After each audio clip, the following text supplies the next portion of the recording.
புனித மிக்கேல் அதிதூதரை நோக்கி ஜெபம். அதிதூதரான புனித மிக்கேலே, எங்கள் போராட்டத்தில் எங்களை காத்தருளும்.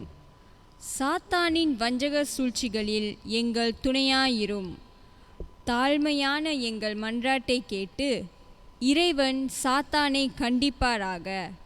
நீரும் விண்ணக படையின் தலைவரே, மக்களை கெடுக்க உலகில் சுற்றித் திரியும் பேயையும் மற்ற கெட்ட சக்திகளையும் இறை வலிமையால் நரகத்தில் தள்ளுவீராக. இயேசுவின் திரு இதயமே, எங்கள் மேல் இரக்கமாயிரும். இயேசுவின் திரு இதயமே, எங்கள் மேல் இரக்கமாயிரும். இயேசுவின் திரு இதயமே, எங்கள் மேல் இரக்கமாயிரும். ஆமீன். கிறிஸ்துவில் அன்புமிக்க சகோதர சகோதரிகளே, பொதுக்கால 33ஆம் ஞாயிறு திருப்பலியை உலக ஏழைகள் தினமாக அனுசரிக்க திரு அவை நம் அனைவரையும் நினைவுபடுத்துகிறது. திருப்பலியின் வருகை பாடலாக அழைக்கப்பட்டேன் நான் அழைக்கப்பட்டேன் எனும் பாடலை பாடுவோம்.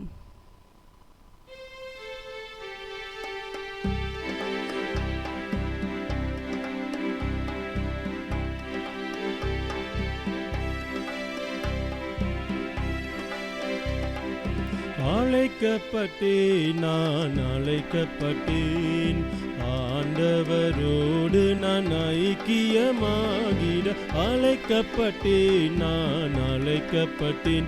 ஆஹா ஆனந்தம் ஆனந்தம் ஆனந்தம், ஆஹா அல்லேலூயா அல்லேலூயா பாடுவேன். ஆஹா ஆனந்தம் ஆனந்தம் ஆனந்தம், ஆஹா அல்லேலூயா அல்லேலூயா பாடுவேன்.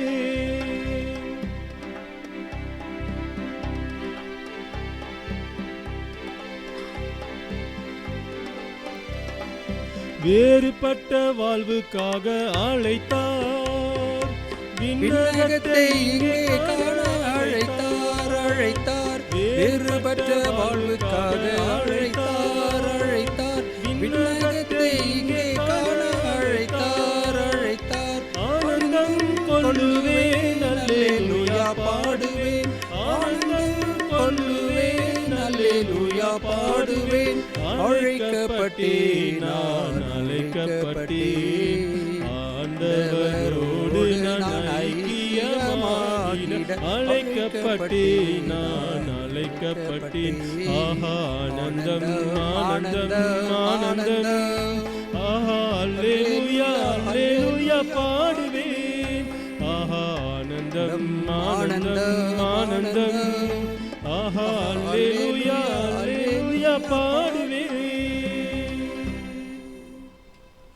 தந்தை மகன் தூயாவியாரின் பெயராலே ஆமென். நம் ஆண்டவராகிய இயேசு கிறிஸ்துவின் அருளும் கடவுளின் அன்பும் தூய ஆவியாரின் நட்புறவும் உங்கள் அனைவரோடும் இருப்பதாக. ஆன்மாவோடும் இருப்பதாக. தீப திருநாளை கொண்டாடும் அனைத்து அன்பு உள்ளங்களுக்கும் நமது தீபாவளி வாழ்த்துக்களை தெரிவித்துக் கொள்வோம். இந்த திருப்பலியிலே விசேஷமாக அவர்களுக்காக மன்றாடுவோம். அதே வேளையில் உலக ஏழைகளின் தினத்தையும் திருச்சபை இந்த வாரம் கொண்டாடுகிறது. ஏழை எளியோர், கஷ்டப்படுவோர், நம்மை விட வசதியிலே திறமையிலே குறைவாக உள்ளவர்களுக்கு நம்மால் இயன்ற உதவிகளை செய்ய வேண்டும். காரணம், இந்த வாரம் நற்செய்தியிலே ஆண்டவர் தாழ்ந்து ஓமையை பற்றி பேசுகின்றார். எல்லாருக்கும் ஆண்டவர் திறமையை கொடுத்திருக்கின்ற திறமையை நமக்கு நாமே சுயநலமாக வைத்து கொள்ளாமல் அதிலிருந்து மற்றவர்களுக்கும் நாம் உதவி செய்ய வேண்டும். ஆகவே இந்த உதவும் மனப்பான்மை, குறிப்பாக ஏழை எளியவர்களுக்கு உதவும் மனப்பான்மையை வளர்க்க இறைவன் இந்த வாரம் நம்மை அழைக்கின்றார். ஆகவே அன்பார்ந்த சகோதர சகோதரிகளே, இந்த திருப்பலியை, இந்த மறை நிகழ்வுகளை கொண்டாட நாம் தகுதி பெறும் பொருட்டு நம் பாவங்களை ஏற்றுக்கொள்வோம். எல்லாம் வல்ல இறைவனிடமும் சகோதர சகோதரிகளே உங்களிடமும் நான் பாவி என ஏற்றுக்கொள்கின்றேன்.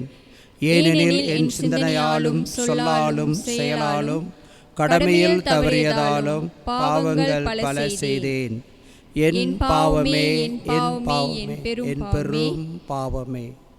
ஆகையால் எப்போதும் கன்னியான புனித மரியாவையும் வானதூதர் புனிதர் அனைவரையும் சகோதர சகோதரிகளே உங்களையும் நம் இறைவனாகிய ஆண்டவரிடம் எனக்காக வேண்டிக் கொள்ள மன்றாடுகிறேன். எல்லாம் வல்ல இறைவன் நம் மீது இரக்கம் வைத்து நம் பாவங்களை மன்னித்து நம்மை நிலை வாழ்வுக்கு அழைத்துச் செல்வாராக. ஆமேன்.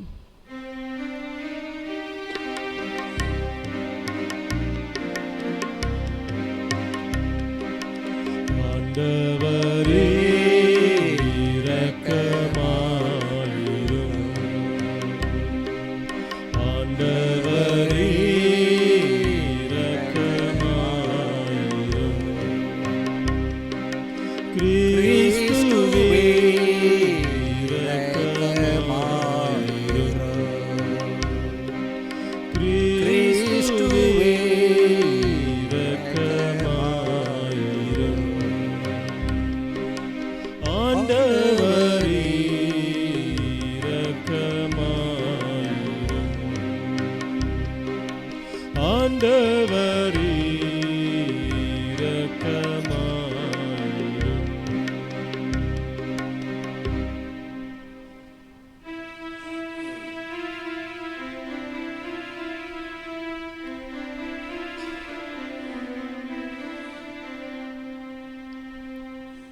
உன்னதங்களிலே கடவுளுக்கு மாட்சி உண்டாகுக.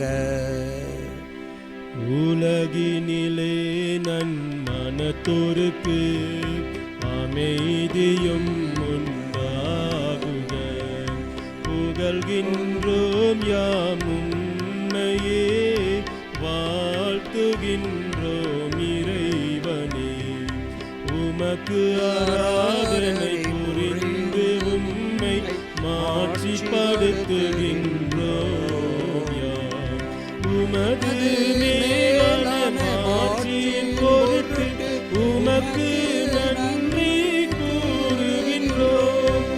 ஆண்டவராகிய இறைவனே, இணையில்லாத விண்ணரசே, ஆற்றல் அனைத்தும் கொண்டு இலங்கும் வல்ல தந்தை இறைவனே, ஒரே மகனாக உதித்த ஆண்டவர் இயேசு கிறிஸ்து இறைவனே.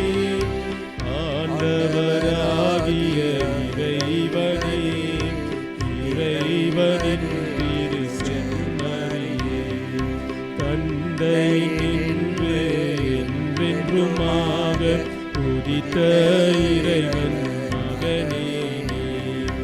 உலகின் பாவம் போக்குபவரே, நீர் மீது இறங்குமே. உலகின் பாவம் போக்குபவரே, என் மன்றாற்றை ஏற்றருளே. தந்தை வலப்பக்கம் வீற்றிருப்பவரே, நீரன் மீது இறங்குவீர். ஏனெனில் இயேசு கிறிஸ்துவே, நீரொருவரே தூயவர், நீரொருவரே ஆண்டவர், நீரொருவரே உன்னதர்.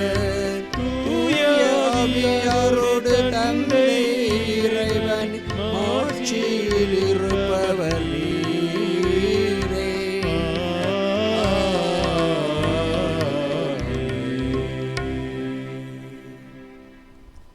மன்றாடுவோமாக. ஆண்டவரே எங்கள் இறைவா, உம்மீது நாங்கள் கொண்டுள்ள பற்று அன்பில் எப்பொழுதும் மகிழ்ந்திருக்கச் செய்ய உம்மை வேண்டுகின்றோம். ஏனெனில் அனைத்து நன்மைகளுக்கும் ஊற்றாகி உமக்கு நாங்கள் என்றும் பணி புரிவதால் முடிவில்லா முழுமையான மகிழ்வை பெற்றுக்கொள்வோமாக. உம்மோடு தூய ஆவியாரின் ஒன்றிப்பில் இறைவனாய் என்றென்றும் வாழ்ந்து ஆட்சி புரிகின்ற எங்கள் ஆண்டவரும் மீட்பருமாகிய இயேசு கிறிஸ்துவின் வழியாக மன்றாடுகின்றோம். ஆமென்.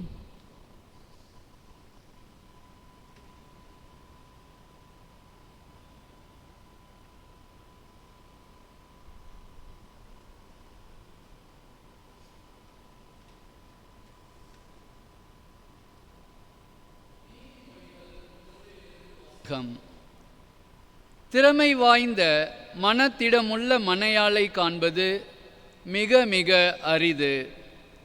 அவள் பவளத்தை விட பெரு மதிப்புள்ளவள். அவளுடைய கணவன் அவளை மனமாற நம்புகிறான். அவளால் அவனுக்கு நலமும் வளமும் பெருகும். அவள் தன் வாழ்நாள் முழுவதும் அவனுக்கு நல்லதையே செய்வாள். ஒரு நாளும் தீங்கு நினையாள். கம்பளி, சணல் ஆகிய பொருட்களை தானே தேடி கொணர்வாள். தன் வேலை அனைத்தையும் விருப்புடன் தானே செய்வாள். ராட்டினத்தை தானே பிடித்து வேலை செய்வாள். நூல் இலைகளை தன் விரல்களால் திரிப்பாள். எளியவனுக்கு உதவி செய்ய தன் கையை நீட்டுவாள். வறியவனுக்கு வயிறார உணவளிப்பாள். எழில் ஏமாற்றும், அழகு அற்றுப்போகும். ஆண்டவரிடம் அச்சம் கொண்டுள்ள பெண்ணே புகழத்தக்கவள். அவளுடைய செயல்களின் நற்பயனை எண்ணி அவளை வாழ்த்துங்கள். அவளது உழைப்பை மக்கள் மன்றம் பாராட்டுவதாக. ஆண்டவரின் அருள்வாக்கு. இறைவனுக்கு நன்றி.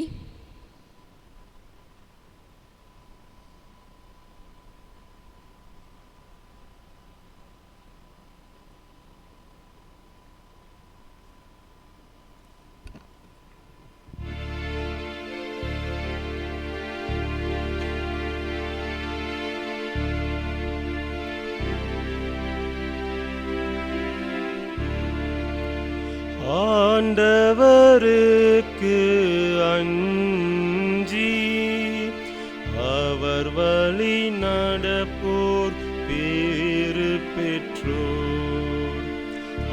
ஆண்டவருக்கு அஞ்சி அவர் வழி நடப்போர் பேறு பெற்றோர். ஆண்டவருக்கு அஞ்சி அவர் வழிகளில் நடப்போர் பேறு பெற்றோர். உமது உழைப்பின் பயனை நீர் உண்பீர். நீர் நட்பேரும் நலமும் பெறுவீர். ஆண்டவருக்கு அவர் வழி நடப்போர் பேறு பெற்றோர். இல்லத்தில் துணவியார் கனி தரும் திராட்சை கொடி போல் இருப்பார். உண்ணும் இடத்தில் பிள்ளைகள் ஒளிவ கன்றுகளைப் போல் உம்மை சூழ்ந்திருப்பர். ஆண்டவருக்கு அஞ்சி அவர் வழி நடப்போர் பேறு பெற்றோர். ஆண்டவருக்கு அஞ்சி நடக்கும் மாடவர் இத்தகைய ஆசி பெற்றவராய் இருப்பார். ஆண்டவர் சீயோனிலிருந்து உமக்கு ஆசி வழங்குவாராக. வாழ்நாளெல்லாம் நீர் எருசலேமில் நல்வாழ்வை காணும்படி செய்வாராக.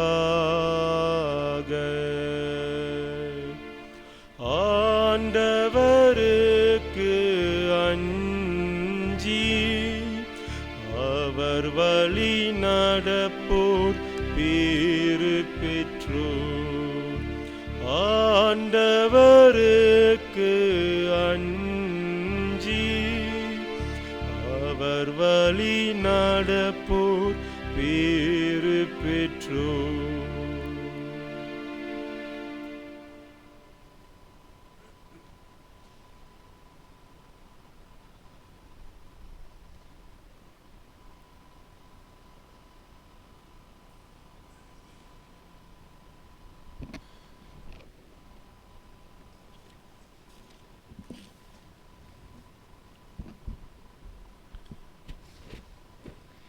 திருத்தூதர் பவுல் தெசலோனிக்கருக்கு எழுதிய முதல் திருமுகத்திலிருந்து வாசகம்.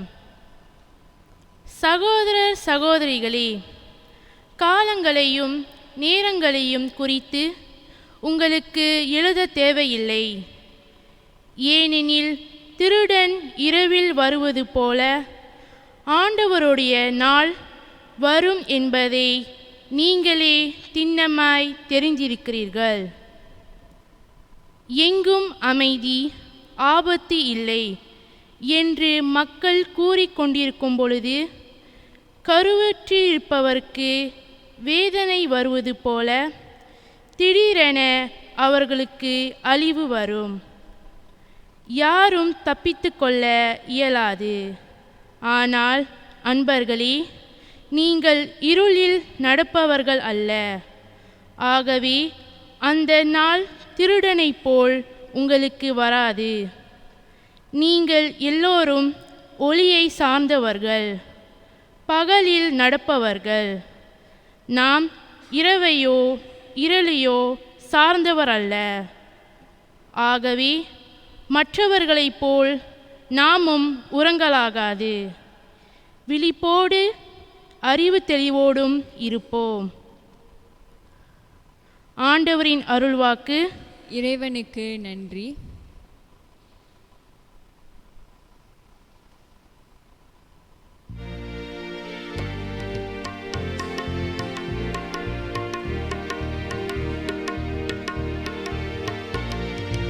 அல்லேலூயா, அல்லேலூயா, அல்லேலூயா, அல்லேலூயா, அல்லேலூயா, அல்லேலூயா, அல்லேலூயா, அல்லேலூயா. நான் உங்களோடு இணைந்து இருப்பது போல நீங்களும் என்னோடு இணைந்திருங்கள். ஒருவர் என்னுடனும் நான் அவருடனும் இணைந்திருந்தால் அவர் மிகுந்த கனி தருவார். அல்லேலூயா, அல்லேலூயா, அல்லேலூயா, அல்லேலூயா, அல்லேலூயா, அல்லேலூயா, அல்லேலூயா, அல்லேலூயா. ஆண்டவர் உங்களோடு இருப்பாராக. ஆன்மாவோடும் இருப்பாராக. மத்தேயு எழுதிய நற்செய்தியிலிருந்து வாசகம். ஆண்டவரே, மாட்சி உமக்கே. அக்காலத்தில் இயேசு தம் சீடர்களுக்கு கூறிய உவமை விண்ணரசை பின்வரும் நிகழ்ச்சி வாயிலாகவும் விளக்கலாம். நெடும் பயணம் செல்ல இருந்த ஒருவர் தம் பணியாளர்களை அழைத்து அவர்களிடம் தம் உடைமைகளை ஒப்படைத்தார். அவரவர் திறமைக்கேற்ப ஒருவருக்கு 5 தாலந்தும், ஒருவருக்கு 2 தாலந்தும், இன்னொருவருக்கு 1 தாலந்தும் கொடுத்துவிட்டு நெடும் பயணம் மேற்கொண்டார். 5 தாலந்தை பெற்றவர் போய் அவற்றை கொண்டு வாணிகம் செய்து வேறு 5 தாலந்து ஈட்டினார். அவ்வாறே 2 தாலந்து பெற்றவர் மேலும் 2 தாலந்து ஈட்டினார். 1 தாலந்து பெற்றவரோ போய் நிலத்தை தோண்டி தம் தலைவரின் பணத்தை புதைத்து வைத்தார். நெடுகாலத்துக்கு பின் அந்த பணியாளர்களின் தலைவர் வந்து அவரிடம் கணக்கு கேட்டார். 5 தாலந்து பெற்றவர் அவரை அணுகி வேறு 5 தாலந்தை கொண்டு வந்து, ஐயா, 5 தாலந்தை என்னிடம் ஒப்படைத்தீர், இதோ பாரும், இன்னும் 5 தாலந்தை ஈட்டியுள்ளேன் என்றார். அதற்கு அவருடைய தலைவர் அவரிடம், நன்று, நம்பிக்கைக்குரிய நல்ல பணியாளரே, சிறிய பொறுப்புகளில் நம்பிக்கைக்கு உரியவராய் இருந்தீர், எனவே பெரிய பொறுப்புகளில் உம்மை அமர்த்துவேன், உம் தலைவனாகிய என் மகிழ்ச்சியில் நீரும் வந்து பங்கு கொள்ளும் என்றார். 2 தாலந்து பெற்றவர் அவரை அணுகி, ஐயா, நீர் என்னிடம் 2 தாலந்து ஒப்படைத்தீர், இதோ பாரும், வேறு 2 தாலந்து ஈட்டியுள்ளேன் என்றார். அவருடைய தலைவர் அவரிடம், நன்று, நம்பிக்கைக்குரிய நல்ல பணியாளரே, சிறிய பொறுப்புகளில் நம்பிக்கைக்கு உரியவராய் இருந்தீர், எனவே பெரிய பொறுப்புகளில் உம்மை அமர்த்துவேன், உம் தலைவனாகிய என் மகிழ்ச்சியில் நீரும் வந்து பங்கு கொள்ளும் என்றார். 1 தாலந்தை பெற்றுக்கொண்டவரும் அவரை அணுகி, ஐயா, நீர் கடின உள்ளத்தினர், நீர் விதைக்காத இடத்திலும் போய் அறுவடை செய்பவர், நீர் தூவாத இடத்திலும் விளைச்சலை சேகரிப்பவர் என்பதை அறிவேன். உமக்கு அஞ்சியதால் நான் போய் உம்முடைய தாளந்தை நிலத்தில் புதைத்து வைத்தேன், இதோ பாரும், உம்முடையது என்றார். அதற்கு அவருடைய தலைவர், சோம்பேறியே, பொல்லாத பணியாளனே, நான் விதைக்காத இடத்திலும் போய் அறுவடை செய்பவன், நான் தூவாத இடத்திலும் போய் சேகரிப்பவன் என்பது உனக்கு தெரிந்திருந்தது அல்லவா? அப்படியானால் என் பணத்தை நீ வட்டிக்கடையில் கொடுத்து வைத்திருக்க வேண்டும், நான் வரும்போது எனக்கு வேண்டியதை வட்டியோடு திரும்ப பெற்றிருப்பேன் என்று கூறினார். எனவே அந்த தாளந்தை அவனிடமிருந்து எடுத்து 10 தாளந்து உடையவரிடம் கொடுங்கள், ஏனெனில் உள்ளவர் எவருக்கும் கொடுக்கப்படும், அவர்கள் நிறைவாக பெறுவர், இல்லாதோரிடமிருந்து அவரிடம் உள்ளதும் எடுக்கப்படும். பயனற்ற இந்த பணியாளரை புறம்பேயுள்ள இருளில் தள்ளுங்கள், அங்கே அழுகையும் அங்கலாய்ப்பும் இருக்கும் என்று அவர் கூறினார். இது கிறிஸ்து வழங்கும் நற்செய்தி. கிறிஸ்துவே உமக்கு புகழ்.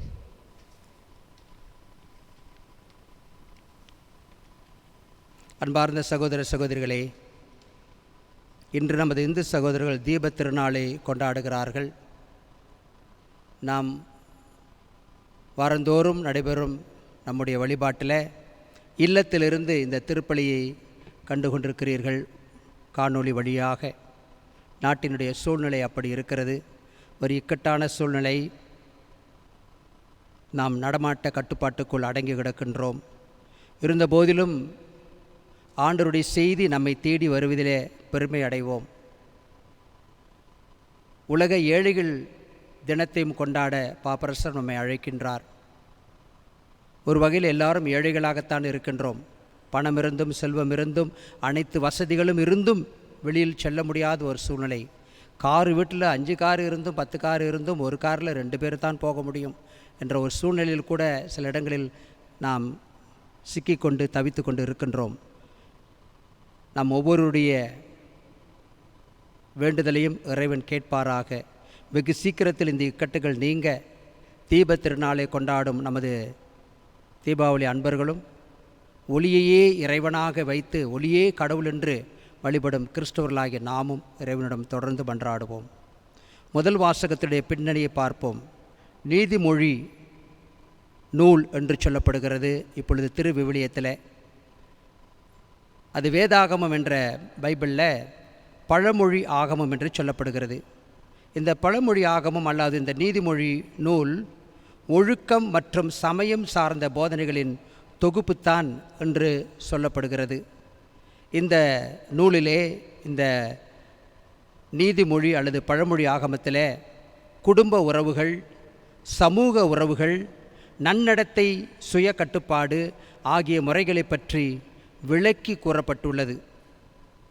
நீதிமொழிகள் என்னும் இந்நூல் நமது அன்றாட வாழ்வையும் நடைமுறை வாழ்வையும் அடிப்படையாக கொண்டுள்ளது. தெய்வ பயம் ஞானத்தின் தொடக்கம், தெய்வ பயம் ஞானத்தின் தொடக்கம் என்பதை வலியுறுத்துகிறது இந்த நூல்.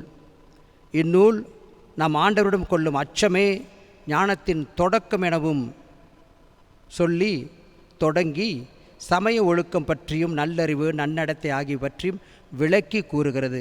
ஆகவே நண்பார்ந்த சகோதர சகோதரிகளே, இந்த புத்தகத்தின் இறுதி அதிகாரம் 31 அதிகாரங்கள் தான்.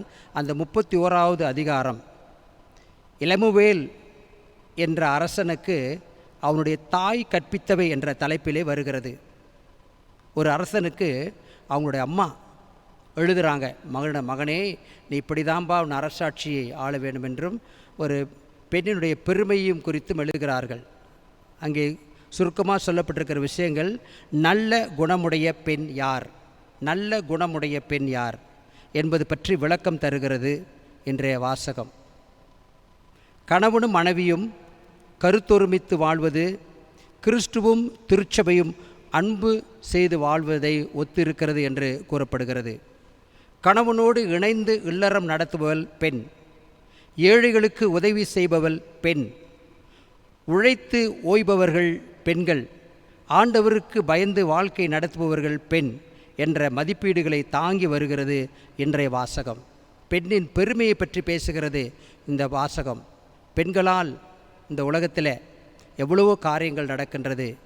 பெண்களை அடிமைப்படுத்தக்கூடாது, பெண்களை கொடுமைப்படுத்தக்கூடாது, பெண்களுக்கு ஆண்கள் சக உரிமை சம உரிமை கொடுக்க வேண்டும் என்பதையும் இன்றைய வாசகம் வலியுறுத்தி கூறுகிறது.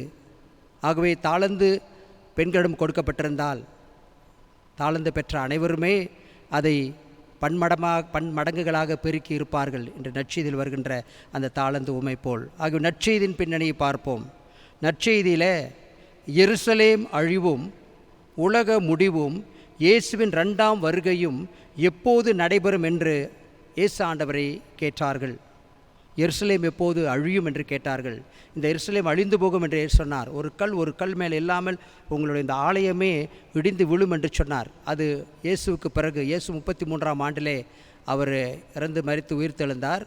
70ஆம் ஆண்டிலே ரோமர்களால், காட்டுமிராண்டித்தனமாக இருந்த ரோமர்களால் அந்த ஜெருசலேம் அழிக்கப்பட்டது. ஜெருசலேம் கோவிலை யூதர்களே நெருப்பு வைத்து எரித்து விடுவார்கள். அந்த நிகழ்வு 70 நடந்தது. உலக முடிவும் இயேசுவின் 2ஆம் வருகையும், இது ரெண்டும் இன்னும் நடக்கலை. உலகம் எப்பொழுது முடியும்? எனக்கு இன்னும் ஞாபகம் இருக்குது, சின்ன குறிப்பிடத்தில் அந்த காலத்தில் சொல்லி கொடுத்துருக்குறாங்க. உலகம் எப்பொழுது முடியும், உலகம் எப்படி முழுதும், உலகமெல்லாம் நெருப்புனாலே வேக எல்லாரும் செத்து போயிடுவாங்க. அப்பொழுது கடவுள் வானிலிருந்து இறங்கி வந்து நல்லவர்களையும் கெட்டவர்களையும் எல்லாரும் இறந்தவர் எல்லாருக்கும் உயிர் கொடுத்து நல்லவர்களை ஆசீர்வதித்து மோட்சத்துக்கும் கெட்டவர்களை சபித்து நரகத்திலும் தள்ளுவார் என்று. அது அடுத்த வாரம் வருகின்றது. இதே 25ஆம் அதிகாரத்தில் இருக்கின்ற ஒரு உவமை தான், இயேசு ஆண்டவர் சொன்னது தான், இப்படி தான் உலகம் முடியும்னு. அந்த இயேசுவின் 2ஆம் வருகை எப்பொழுது நடக்கும்? இன்னும் வரல. அது சீக்கிரத்தில் வரப்போகும். இயேசு கிறிஸ்து நாமத்தில் நான் உங்களுக்கு போதிக்கிறேன்னு சொன்னார்னு போன வாரம் கூட சொன்னேன். இயேசுவின் வருகைக்காக எல்லோரும் காத்து கொண்டிருக்கின்றோம். எப்போது நடைபெறும் என்று ஆண்டவரை கேட்டார்கள். ஆக இயேசு சொன்ன பதில், அந்நாளை வானதூதரும் ஏன் மனுமகனும் கூட அறியார் என்று சொல்லி தாளந்து உவமை வழியாக மீட்பு பெற நம் கடுமையான உழைப்பு தேவை என்பதை தெளிவுபடுத்துகிறார் இன்றைய நற்செய்தியில். அந்த தாளந்து உவமை,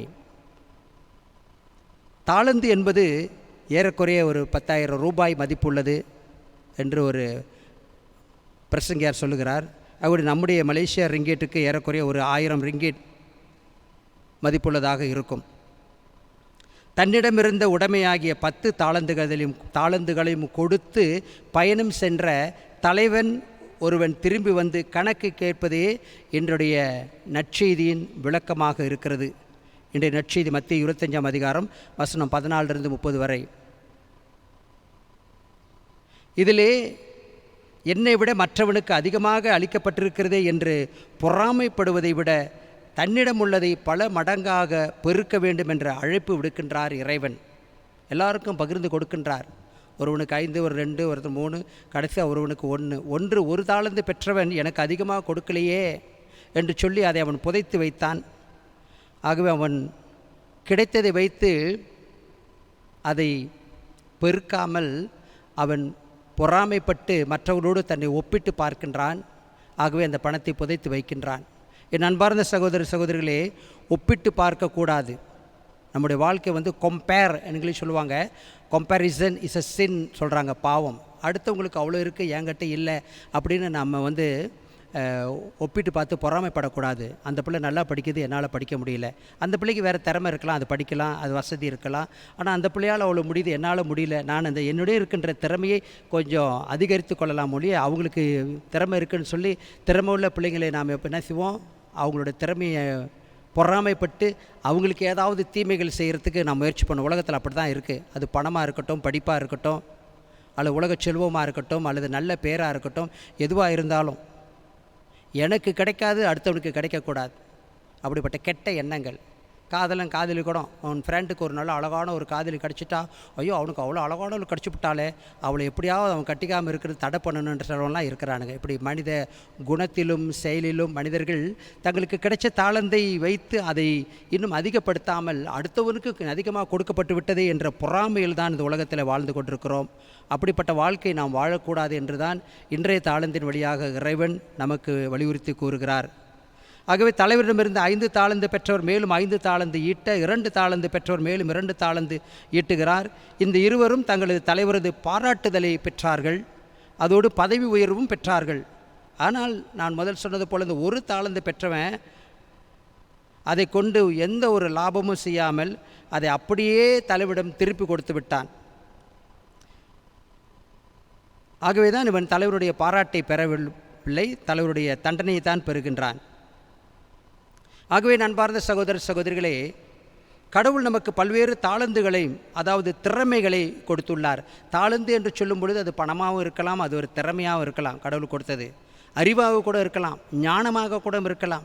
அதான் முதல் வாசகத்தில் பார்க்கின்றோம். இன்றைய இந்த பழமொழி ஆகமம் அல்லது நீதிமொழி ஆகமத்தில் ஒரு பெண் எவ்வளவு சுறுசுறுப்பாக இருக்கிறாள். சுறுசுறுப்பான பெண் தன் கணவனை மகிழ்விப்பாள் என்று சீராக் ஆகமம் சொல்லுகிறது. இதில் அந்த அம்மா எழுதின அந்த செய்தி மகனுக்கு கொடுக்குறாங்க, அரசனுக்கு. அதில் கொடுக்கும்போது சொல்கிறாங்க, ஒரு பெண் காலையிலிருந்து சாயங்காலம் வரைக்கும் அவள் வேலை செய்கிறாள், ஏழைகளுக்கு உதவி செய்கிறாள், கணவனோடு இணைந்து வாழ்கிறாள், ஓய்வில்லாமல் உழைக்கின்றாள், கடவுளுக்கு பயந்து வாழ்கின்றாள். ஒரு பெண் நல்ல மனைவி அமைவதெல்லாம் இறைவன் கொடுத்த வரம் என்று சொல்வார்கள். ஆகவே அந்த பழமொழி ஆகமத்தில் அந்த நீதிமொழியில் பார்க்கின்றோம், சுறுசுறுப்பாக இருக்கிறார் ஒரு பெண். அதுபோல் நீங்களும் ஒவ்வொருவரும் சுறுசுறுப்பாக இருக்கணும், சோம்பேறியாக இருக்கக்கூடாது. என்ன பார்ந்த சகோதர சகோதரிலே, ஒரு ஊரில் ஒரு பெரிய பணக்காரன் இருந்தான். அவனுக்கு ஒரே மகன், செல்ல மகன், அதே நேரத்தில் செல்ல மகன். செல்லம் கொடுத்து வளர்த்துட்டாரு. பணம் ரொம்ப அதிகமான பணம். பையனும் நல்லா வளர்ந்தான். வளர வளர வளர வளர பையன் சோம்பேறியாக வளர்ந்துட்டான். எந்த வேலையும் செய்யலை. வீட்டில் இருக்க 2 வேலை தான் செய்வானான். சாப்பிடுவான், தூங்குவான், 2 வேலை தான் செய்வான், வேறு எந்த வேலையும் செய்ய மாட்டான். வீட்டை விட்டு வெளியே கொஞ்சம் தூரம் போகிறது கூட முடியாது. அப்பா பார்த்தாரு, இப்படியே இருந்தால் என்ன ஆகும், நம்ம நிறைய சொத்து வச்சுருக்கிறோம், இதெல்லாம் இவங்ககிட்ட கொடுத்துட்டு போனால் அவன் வீணாக அழிச்சிடுவானே. ஏன்னா தமிழில் ஒரு பழமொழி இருக்குது, குந்தி தின்றால் குன்றும் கரையும்னு. அவன் சம்பாதிக்கணும் பணத்தை, இருக்கிற பணத்தெல்லாம் செலவு பண்ணிக்கிட்டே இருந்தேன், என்ன பண்ணுறது. அப்போ அப்பா சொன்னார், எனக்கு வயசாகுது மகனே, நீ உன்னை திறமையை காட்டணும். நீ என்ன செய்யணும், நீ போய் வெளியில் உழைச்சி எனக்கு ஒரு 10 ரூபா, ரொம்ப வேண்டாம், 10 ரூபா மதிப்புள்ள ஒரு தங்க காசு ஒன்று எனக்கு கொண்டாந்து கொடுமா அவனே அப்படின்னாரு. மகன் சொன்னாப்பா, நீங்கள் ரொம்ப நல்லாப்பா, எல்லாம் எனக்கு தான் கொடுத்துட்டு போகிறீங்க அப்படின்னு சொல்லி திண்ணையில் போய் தூங்குறான். அப்புறம் கொஞ்சம் நாளாகனா அப்பாவுக்கு ரொம்ப வயசாகிடுச்சு. மகன்கிட்ட கூப்பிட்டு சொல்கிறார், மகனே நான் கண்டிப்பாக சொல்கிறேன், 3 நாளுக்குள்ளார நான் சொல்கிறது நீ செய்யலைன்னா இந்த சொத்து பத்தெல்லாம் நான் ஏழை மடங்களுக்கு, ஏழைகளுக்கு எழுதி வைக்க போகிறேன். இன்றைக்கி உலக ஏழைகள் தினம். அந்த அப்பாவுக்கு தெரிஞ்சுதான் உலக ஏழைகளுக்கெல்லாம் கொடுத்துருப்பார். கொடுக்க போகிறேன், உனக்கு வைக்கிறத விட நான் ஏழைகளுக்கு கொடுக்க போகிறேன்டா, ஏழை மடத்துக்கு எழுதி வைக்க போகிறேன்னு சொல்லிட்டாரு. அப்பயும் போய் திண்ணையில் தூங்கிக்கிட்டு இருக்கான். இந்த எல்லா வீட்லையும் இந்த அம்மா கொஞ்சம் சாஃப்டான கேரக்டரு. இந்த வாசகத்தில் வர்ற மாதிரி தாய், ஒரு பெண், சுறுசுறுப்பான அம்மா போய் மகன்கிட்ட சொல்லுது, மகனே அப்பா கண்டிப்பானவர், சொன்னதை நிச்சயமாக செஞ்சிருவார், உனக்கு எந்த ஒரு சொத்து பத்து வச்சுட்டு போக மாட்டார். அதனால் நான் என்ன சொல்கிறேன்னா, அந்த 10 ரூபாய் நான் தரேன், தோ பார் நம்ம வீட்டு ஓரத்தில் மலையடி வாரம் இருக்குது. இது இந்தியா கதை. இந்தியா கதையில் பார்த்தா வீட்டை விட்டு வெளியே பார்த்தா மலையடி வாரம் அப்படியே இருக்கும். அந்த மலையடி வாரத்துக்கு நீ காலையில் என்ன பண்ணிடு, போயிரு, நான் உனக்கு சாப்பாடெலாம் சமைச்சு கொடுத்துட்றேன், இந்த 10 ரூபாயும் கையில் எடுத்துக்கோ, நீ போய் அங்கே நல்லா படுத்து தூங்கிட்டு சாயங்காலம் வந்து அப்பா கிட்ட 10 ரூபா கொடு, சொல்லு அப்பா இந்த காசை நான் உழைச்சி சம்பாரிச்சேன்னு சொல்லு அப்படின்னு அம்மா அனுப்பி விட்டுருச்சு. அம்மா நடக்க கஷ்டமாக இருக்கும், நானும் எப்படியோ அம்மா சமாளித்து அனுப்பி விட்டுருச்சு. போயிட்டான். போய் அங்கே போய் நல்லா படுத்து தூங்கி விட்டு அம்மா கொடுத்த சாப்பாடெலாம் தின்னுபிட்டு சாயங்காலம் அங்கேருந்து வந்து அப்பா கிட்ட 10 ரூபா கொடுக்க போகிறான். அது வந்து ஒரு தங்க காசாக மாற்றி கொண்டு வரான், ஒரு காயின் கொண்டு வந்து அப்பா கிட்ட கொடுக்குறான். அப்பா அதுக்குள்ளே சாயங்காலம் நேரமாச்சு, அவர் வீட்டுக்கு வெளியே கார்டனில் நெருப்பு போட்டு நெருப்பில் உட்காந்துட்டு அங்கே நெருப்புக்கிட்ட உட்காந்துக்கிட்டு அவர் கொஞ்சம் குளிர் காஞ்சிக்கிட்டு இருக்கிறாரு. ஈஸி சேரில் படுத்துக்கிட்டு போல இருக்குது. அப்பா கிட்ட கூட அப்பா இந்தாப்பா நான் சம்பாரித்த காசுன்னு கொடுத்துருக்கான். அப்பா அந்த காசை தூக்கி நெருப்பில் போட்டார். மேலேயும் கீழேயும் பார்த்தாரு, காசு தூக்கி நெருப்பில் போட்டார். அப்போ கேட்டானா, ஏப்பா என் காசு தூக்கி நெருப்பில் போட்ட அப்படின்னு. டேய், இது நீ சம்பாரித்த காசா? யாரோ உனக்கு கொடுத்துருக்கணும், இல்லைன்னா நீ திருடிக்கிட்டு வந்திருக்கணும். இது நீ சம்பாரித்த காசு இல்லை, நல்லா தெரியுதா அப்படின்னு. எப்படிப்பா அப்படின்னானா, பாரு உன் தலை ஒன்றும் களையவே இல்லை, சீவன தலை அப்படியே இருக்குது, சட்டையெல்லாம் கசங்கவே இல்லை, நீ உழைச்சியா? அப்படியே அமைதியாயிட்டான். மொதல் நாள் முடிச்சு, இன்னும் 2 நாள் இருக்குல்ல. 2வது நாள் அம்மா கூப்பிட்டு மவனே அப்பா என்ன சொன்னார், தலை களையில் சட்டை கசங்கலை 2 தானே சொன்னார், இன்றைக்கி உனக்கு சாப்பாடு கொடுக்குறேன் எடுத்துக்கோ. கட் சோறு எடுத்துக்கிட்டான். அந்த மலையடி வாரத்தில் போய் அன்றைக்கி ஒரு சாயங்காலம் வரைக்கும் தூங்கிட்டு வரும்பொழுது அங்கே அம்மா சொன்னாங்க, இன்றைக்கி வரும்பொழுது அங்கேருந்து ஓடி வா, தலை களைஞ்சிரும், சட்டையெல்லாம் கசங்கிரும். அப்பாவுக்கு சரி வாரு, நீ வேலை தான் செஞ்சேன் நம்பிடுவார்னு சொல்லிட்டாங்க. சரி அம்மா சொன்ன மாதிரி மறுநாள் மட்டும் அங்கேருந்து ஓடி வந்துருக்குறான். அப்பா இன்றைக்கும் அந்த நெருப்பு போட்டு உக்காந்துக்கிட்டு குளிர் காஞ்சிக்கிட்டு இருக்கிறாரு. அப்பா கிட்ட ஓடி வந்து அந்த 10 காசை கொடுத்தான். அப்பா உடனே என்ன பண்ணார், அந்த காசை பிடிங்கியே வாங்கிட்டு மகனை நல்லா உழைச்சிட்டேனாரா? இல்லை, இதே நெருப்பில் போட்டார். நெருப்பில் போட்டவனுக்கு ஆத்திரம் வந்துருச்சு, ரொம்ப நெருப்பில் போட்டீங்க என் காசு அப்படின்னு. டேய், இந்த காசு நீ உழைச்ச, நீ பொய் சொல்லாத, ஒன்று பார்த்தாலே தெரியுது, உழைச்ச நீ அப்படி காலையிலேருந்து சாயங்காலம் வரைக்கும் அங்கே உழைச்சிருந்தீன்னா நீ என்னை பார்க்க வரும்போது தள்ளாடி தடுமாடிக்கிட்டு வருவேன், ரொம்ப களைச்சி போய் சோர்வாக வருவேன், சுறுசுறுப்பாக ஓடியாந்திருக்கியே போட்டார். அதோட அம்மாவுக்கும் இன்னும் ஐடியர், மவனுக்கு எப்படி உதவி செய்கிறதுன்னு அம்மாவுக்கும் தெரியல. அப்போ இவன் யோசித்து பார்த்தான், சரி உண்மையாகவே உழைப்போன்னு 3ஆம் நாள் உழைக்க போயிட்டான். 3ஆம் நாள் போய் உண்மையாகவே உழைச்சி உண்மையாகவே பணம் சம்பாரித்து ஒரு தாள் எடுத்துகிட்டு அங்கேருந்து வரான். கூட ஒரு 10 ரூபாய்க்கு மதிப்புள்ள ஒரு பொற்காசு எடுத்துகிட்டு வந்து அப்பாட்ட கொடுக்குறான். அப்பா அதே மாதிரி நெருப்பு ஓரத்தில் தான் உட்காந்து குளிர் காஞ்சிக்கிட்டு இருக்காரு. இந்த காசை வாங்கி அப்பா நெருப்பில் போட்டார். ஏன் போட்டாருன்னு நீங்கள் தான் இப்போ தான் கேட்கணும், ஏன் அப்பா அந்த காசு தூக்கி நெருப்பில் போட்டாருன்னு. முதல் 2 நாள் தான் ஓகே, இந்த இன்றைக்கி உண்மையாக தானே உழைச்சிட்டு வந்திருக்கிறான். நெருப்பில் போட்ட உடனே வேணா அப்போ நான் ஓடி போய் நெருப்புலாம் தள்ளலாம் கொல்லிக்கட்டெல்லாம் எடுத்து வீசிவிட்டு அந்த காசை எடுத்துட்டான். அப்பா சொன்னார், மவனே இது நீ உழைச்ச காசு, அதனால தான் இதனோட பெருமை அருமை உனக்கு தெரியுது, உழைச்ச காசுனால தான் ஓடி போய் எடுக்கிற. நேற்றெல்லாம் பாரு 2 நாளே அந்த காசை தொடவே இல்லை, அது உன் காசு இல்லை, இது நீ உழைச்ச காசு, நீ போய் எடுத்துருக்கிற, தேறிட்டுடா மவனே, நீ உழைக்கிற, பரவாயில்ல, சொத்தெல்லாம் உனக்கு தான் ஆண்டு. மகன் உழைக்க ஆரம்பித்தானாம். அப்போ அந்த சொத்தெல்லாம் அவனுக்கே கொடுத்து விட்டு போனாராம். ஆகவே நண்பார்ந்த சகோதர சகோதரிகளே, இந்த கதையிலே வந்த தந்தை தான் இறைவன், இந்த கதையில் வந்த அந்த அப்பா தான் இறைவன், கடவுள். இறைவன் உழைப்பவர்களுக்கே பரிசளிக்கிறார் என்பதே இன்றைய தாளந்து உவமை நமக்கு வெளிப்படுத்துகிறது. உழைக்கிறவங்களுக்கு தான் கடவுள் அவனோட பக்கத்தில் இருப்பார், உழைக்கிறவங்களுக்கு தான் கொடுப்பார். உழைக்கணும், அது ரொம்ப ரொம்ப முக்கியம். நாங்களாம் குருமடத்தில் படிக்க போகும்போது முதல்ல எங்கள் குருவானவங்க சொன்னது வந்து உழைப்பை தான் பார்ப்பாங்க. குருமடத்தில் போய் படிக்கும்பொழுது சில பேர் படிக்கிறது ரொம்ப கஷ்டப்படுவோம். அப்போ நம்ம கஷ்டப்பட்டு படிக்கிறோமான்னு பார்ப்பாங்க, எவ்வளோ மார்க் வாங்குறோன்னு பார்க்க மாட்டாங்க. மார்க்கு 100க்கு 100 வாங்கணும்னு இல்லை, காப்பி அடிச்சுன்னா உடனே விட்டு வெளியே தருவாங்க. அது மாதிரி நிறைய பேர் ரிஜெக்ட் பண்ணிட்டேன், நான் காப்பி அடிக்கலாம் கூடாது, தெரிஞ்சால் எழுதணும், தெரியலன்னா உழைக்கணும். அன்றாடம் அந்த வீட்டு பாடம் செய்கிறது, படிக்கிறாங்க, லைப்ரரியில் இருக்கிறோம், இதெல்லாம் பார்ப்பாங்க உழைக்கிறாங்கன்னு. அந்த நம்மளோட உழைப்பெல்லாம் பார்த்து தான் மார்க் போடுவாங்க. சும்மா வெறுமனே ஏட்டு சுரக்கா கறி சமைக்க உதவாது. இப்போ பிள்ளைங்கள்லாம் பரீட்சையில் ஆன்லைனில் அங்கே காப்பி அடித்து மார்க் பெருசாக வாங்கிடுதுங்க, எல்லாம் காப்பி அடிச்சுது. அண்ணன் தம்பிகையோட பாடத்தை அக்கா செஞ்சு கொடுக்குது வீட்டில். இப்போ ஆன்லைனில், இப்போ அது ஆன்லைன்லலாம் வீட்டில் இருந்து என்ன படிக்குதுங்களா, பெருசுங்க சின்னதுங்களுக்கு செஞ்சு கொடுத்து எல்லாம் செட்டில் பண்ணி விட்டுருதுங்க. அதுக்கு நல்ல மார்க் வாங்கிட்டு நல்லா குட் மார்க்கு. என்ன குட் மார்க்கு? யார் இதுக்கெல்லாம் சொந்த திறமையெல்லாம் செஞ்சாங்க? இந்த அப்பா மாதிரி நானாக தான் நெருப்புலத்துக்கு போட்டிருப்பான் அந்த சர்டிஃபிகேட்லாம். ஆகவே நண்பார்ந்த சகோதர சகோதரிகளே, உழைக்கணும். உழைப்பவர்களை கடவுள் வெகுவாக பாராட்டுகின்றார். உழைக்க வேண்டும். இதுதான் இன்றைய வாசகங்களை பார்க்குறோம். கடவுள் உழைப்பாளிகளை மட்டுமே ஆசீர்வதிக்கின்றார். இன்றைக்கி அந்த நீதிமொழியில் அந்த பழமொழியாக 31ஆம் அதிகாரத்தில் அந்த பெண் அதிகமாக உழைத்ததனால், காலையிலிருந்து சாயங்காலம் வரைக்கும் உழைத்தால், ஏழைகளுக்கு உதவி செய்தால், கணவனை நன்றாக பார்த்து கொண்டால், குடும்பத்தை பார்த்து கொண்டால், அந்த பெண்ணுடைய கதையை தன் மகனுக்கு, அரசனாக இருக்கிற தன் மகனுக்கு எப்படி மக்களை ஆட்சி புரிய வேண்டும் என்று சொல்லி ஒரு தாய் எழுதுகிறாங்களே, அது உழைப்பை பற்றி தான் அங்கே பேசப்படுகிறது. உதவி செய்யும் பெண் கடவுளால் ஆசீர்வதிக்கப்படுவாள், அவளுடைய கணவனும் அவளால் மகிமை பெறுவான் என்று நீதிமொழிகளாக 31ஆம் அதிகாரம் 23ஆம் வசனம் கூறுகிறது. ஆகவே நண்பார்ந்த சகோதர சகோதரிகளே, கடவுள் உழைப்பவர்களுக்கே ஊதியம் தருகிறார். காரணம் என்ன? கடவுள் உழைப்பே உருவானவர். நம்ம கடவுளும் உழைக்கிறவர் தான். நீங்கள் தொடக்க நூல் 1ஆம் அதிகாரத்தை எடுத்து படிச்சிங்கன்னா வசனம் 2, 3, 4 அங்கே பாருங்கள், கடவுள் இந்த உலகத்தை படைக்கின்ற கடவுளாக பார்க்கின்றோம்.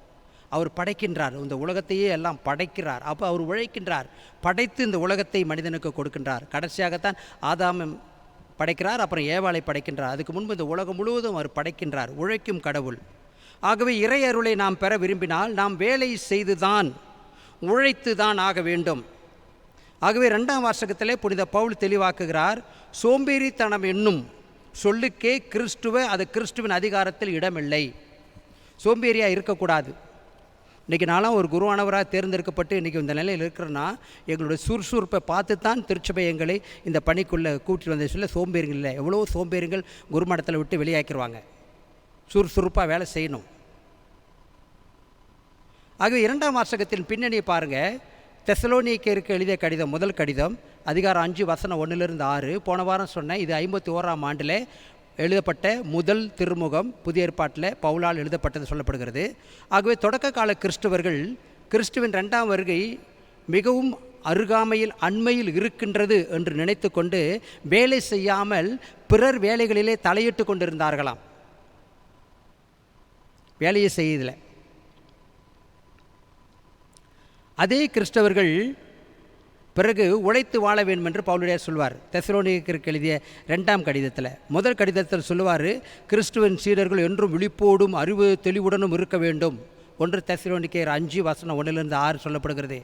அதே திருத்தூதர் மேலும் கூறுகிறார், உழைக்க மனமில்லாத எவரும் உண்ணலாகாது. 2 தெசலோனிக்கேயர் 3:10 சொல்லப்படுகிறது. உழைக்காதவன் சாப்பிடக்கூடாது அப்படின்னு. உழைக்கணும். எந்த ஒரு வேலையும் செய்யாமல் இருப்பவர்களுக்கு உண்ண உரிமை இல்லை என்றுதான் நம்முடைய மோரல் தியாலஜி சொல்லுது.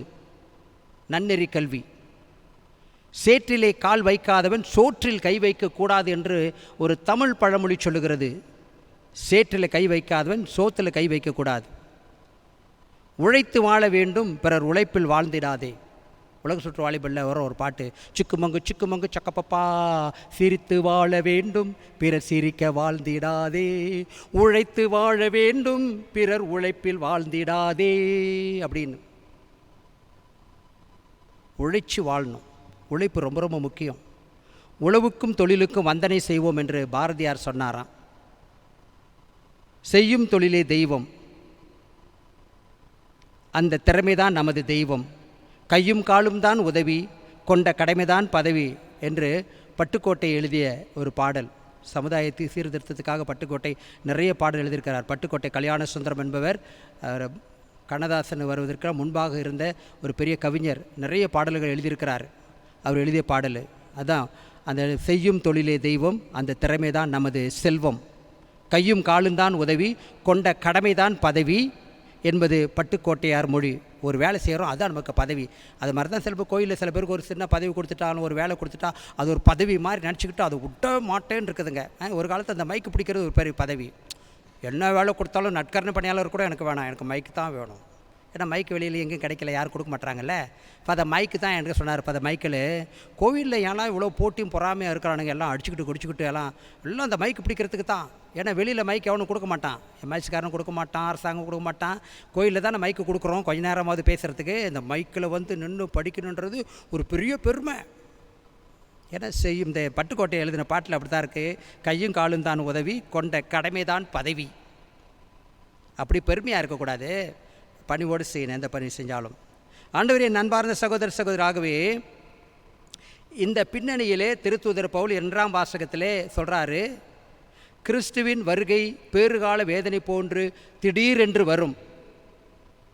ஆகவே கிறிஸ்துவின் சீடர்கள் எப்பொழுதும் விழிப்பாய் இருக்க வேண்டும் என்று. கடந்த 2000 ஆண்டுகளாக விழிப்பாக தான் இருக்கிறோம். எப்பொழுது அது வரும் என்று, அந்த 2ஆம் வருகை வரும்னு தெரியல. ஒவ்வொரு வருஷமும் இதை நாம் நினைவு கூர்ந்து கொண்டே இருக்கிறோம். ஆண்டவர் மறுபடியும் விரைவில் வருவார் என்று ஆதிகால திருச்சபையை நம்பினார்கள். எப்போது வருவார் என்றும் பற்றியும் அவர்கள் திட்டவட்டமாக தெரியாவிட்டாலும் திண்ணமாக வருவார் என்ற நம்பிக்கை இருந்தது வருவார்னு. ஆனால் காலம் செல்ல செல்ல தான் இந்த நம்பிக்கையின் தளர்ச்சி ஏற்பட்டது. இதை நன்றாக இந்த தெசலோனிக்கேயர் எழுதிய கடிதம், முதல் கடிதம் 2வது கடிதத்தில் பார்க்கலாம். ஆகவே இந்த கிறிஸ்துவின் 2ஆம் வருகை அன்பார்ந்த சகோதர சகோதரிகளே, நம்ம இயேசு ஆண்டவர் சொன்னது போல திருடனை போல வரும் என்பது உறுதியானது. திடீர்னு வரும், நினையாத நேரத்தில்.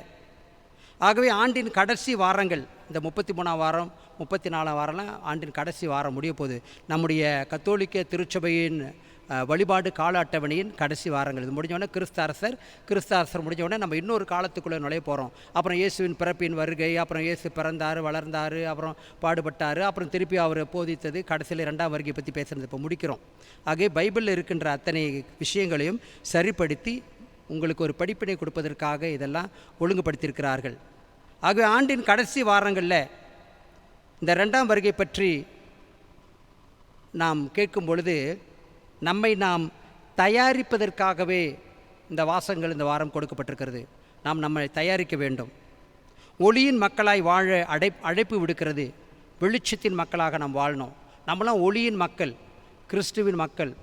ஒளி தருவோம் என்று நம் இந்து சகோதரர்கள் இந்த வாரம் தீபாவளியை கொண்டாடி கொண்டிருக்கிறார்கள். வானொலி வழியாக அந்த செய்தி எல்லாருக்கும் கொடுக்கப்பட்டது. ஒளி தருவோம், ஒளி தருவோம், ஏதாவது ஒரு நன்மை மற்றவங்களுக்கு செய்வோம் என்று சொன்னார்கள். ஆனால் நாம் ஏதாவது ஒரு நன்மை இல்லை, வாழ்வே நன்மை செய்கிறவர்களாய், ஏழைகள் மேல் அக்கறை உள்ளவர்களாய், நம்மை விட திறமை குறைந்தவர்கள், நம்மை விட மதிப்பில் குறைந்தவர்கள், நம்மை விட படிப்பிலேயோ அறிவிலையோ எதிலும் குறைந்தவர்களை நாம் மட்டம் தட்டாமல் அவங்களையும் பாராட்டி அவங்களையும் கொஞ்சம் கை தூக்கி விடுற மக்களாக நாம் வாழ இறைவன் நம்மை இந்த வாரத்தில் அழைக்கின்றார்.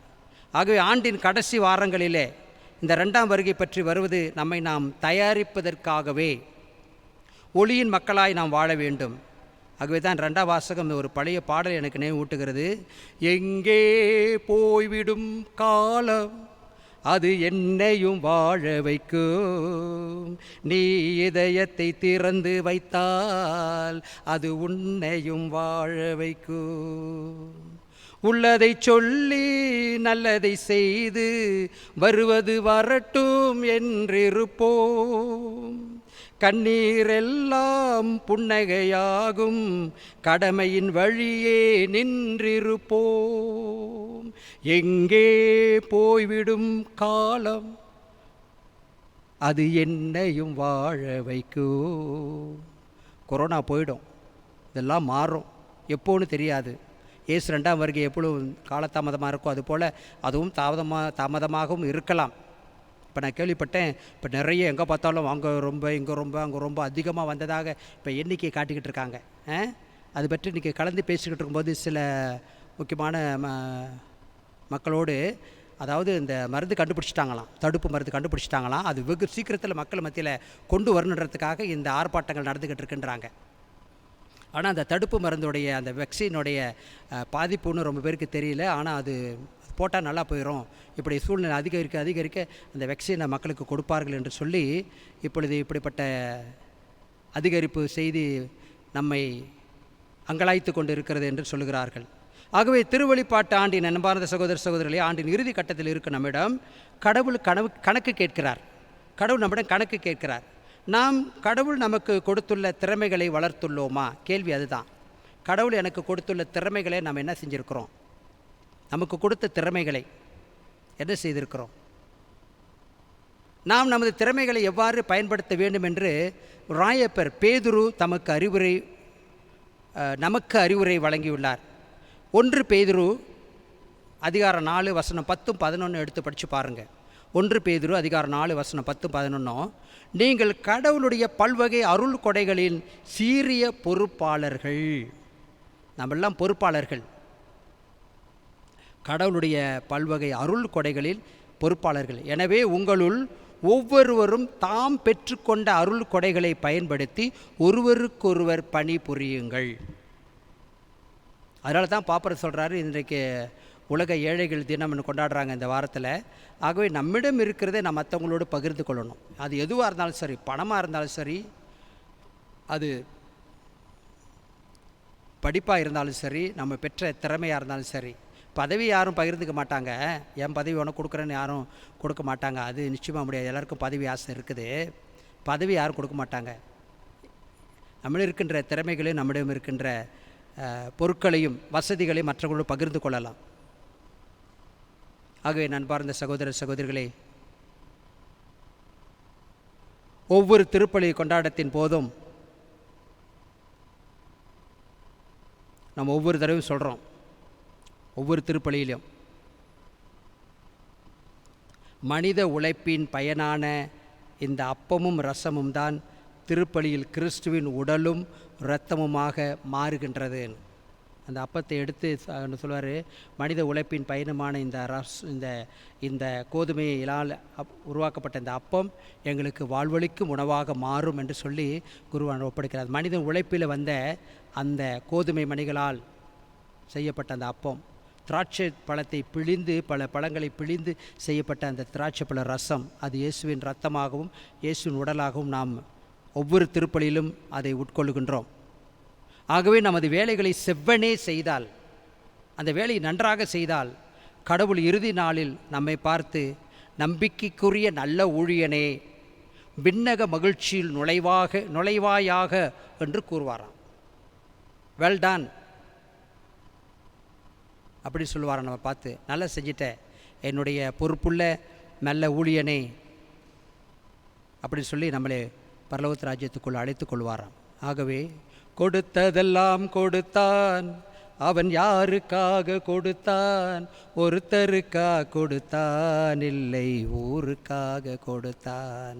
ஒருத்தருக்காக கொடுத்தான், இல்லை ஊருக்காக கொடுத்தான். தாளந்தை கொடுத்த இறைவன் தாளந்தை அதிகரிக்க செய்ய, திறமைகளை அதிகரிக்க செய்ய, மண்ணிலே நாம் எவ்வளவு காலம் வாழ்ந்தோம் என்பது முக்கியமல்ல, எப்படி வாழ்ந்தோம் என்பதை நினைத்து பார்த்தால் வாழ்வு சிறப்படையும் என்று ஒரு திரைப்பட பாடல் கூட சொல்லுகிறது. எவ்வளவு காலம் மனிதன் வாழ்ந்தான் என்பது முக்கியமல்ல, அவன் எப்படி வாழ்ந்தான். அவரை கிறிஸ்தவர்களாகிய நாம் மற்றவர்களுக்கு ஒளி கொடுக்கும் மக்களாக மட்டுமல்ல, அந்த ஒளியாய் வழியாய் அந்த தீபமாய் நாம் மற்றவர்களுக்கு இருக்க வேண்டும். இதை தான் இன்றைய வாசகங்களிலும் பதிலுரை பாடலிலும் நாம் பார்க்கின்றோம். இரக்கமும் அன்பும் அக்கறையும் கொண்ட மக்களாய் வாழ்வோம். ஏழைகளை நம் வாழ்வில் எப்பொழுதும் மறக்காமல் இருப்போம். ஆமேன்.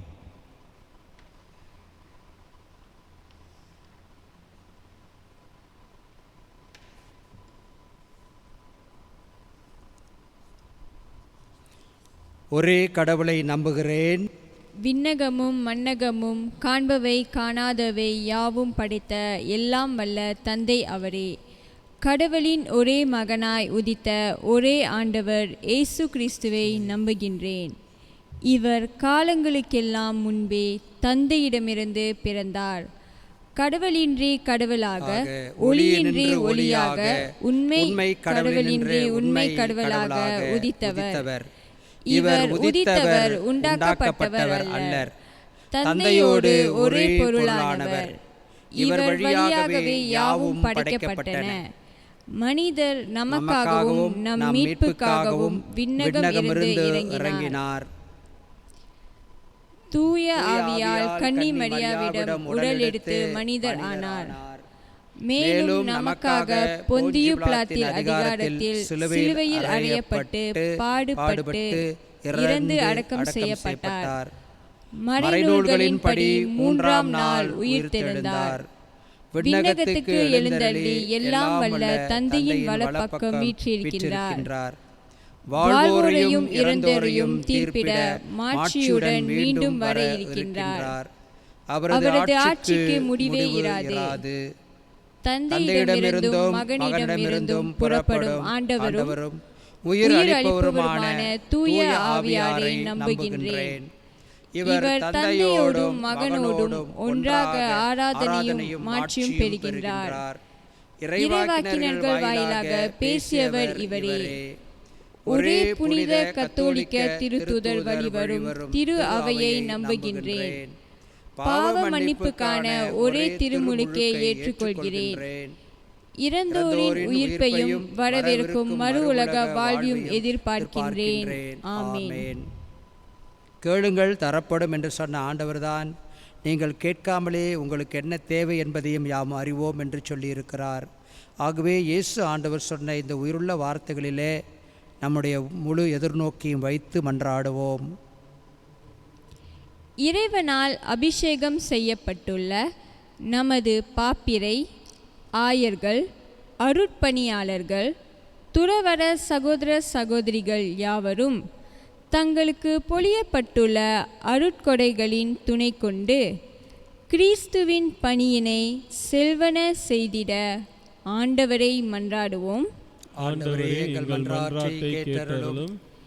ஏழைகளுக்கு உதவிகள் நல்குவதின் வழி கிறிஸ்துவை நம் வாழ்வில் வரவேற்க முடியும் என்பதை தூய திரு அவை நமக்கு நினைவுபடுத்துகிறது. இக்கருத்தினை மனதில் கொண்டு நமது அக்கறையையும் அன்பையும் ஏழைகளுக்கு அதிகமாக அளிக்கும் இரக்கம் இதயம் கேட்டு ஆண்டவரிடம் மன்றாடுவோம். ஆண்டவரே எங்கள் மன்றாட்டை கேட்டருளும். ஆசிராக பெற்றுள்ள ஆவியாரின் கொடைகளை நன்முறையில் பயன்படுத்தி பிறருக்கு நன்மை செய்வதில் நம்மை ஈடுபடுத்த ஆண்டவரை வேண்டி மன்றாடுவோம். ஆண்டவரே எங்கள் மன்றாட்டை கேட்டருளும். கோவிட்-19 நோய் தொற்று முற்றாக அளிக்கப்பட தத்தம் வழிகளில் தங்களின் சேவைகளை அயராத வழங்கி வரும் மருத்துவர்கள், தாதியர், சுகாதாரத்துறையினர், நாட்டுத் தலைவர்கள் மற்றும் அருட்பணியாளர்கள் தொடர்ந்து உழைக்க இறைவனின் வல்லமையால் ஆக்கம் பெற்றிட ஆண்டவரை மன்றாடுவோம். ஆண்டவரே எங்கள் மன்றாட்டை கேட்டருளும். தீபத் திருநாளை கொண்டாடும் அனைத்து இந்து சகோதரர்களின் இல்லத்திலும் உள்ளத்திலும் இருள் நீங்கி ஒளி பிறந்து பிரகாசித்திடவும் மகிழ்ச்சி பொங்கிடவும் இறைவன் அருள் செய்திட மன்றாடுவோம். ஆண்டவரே எங்கள் மன்றாட்டை கேட்டருளும். ஆண்டவரே,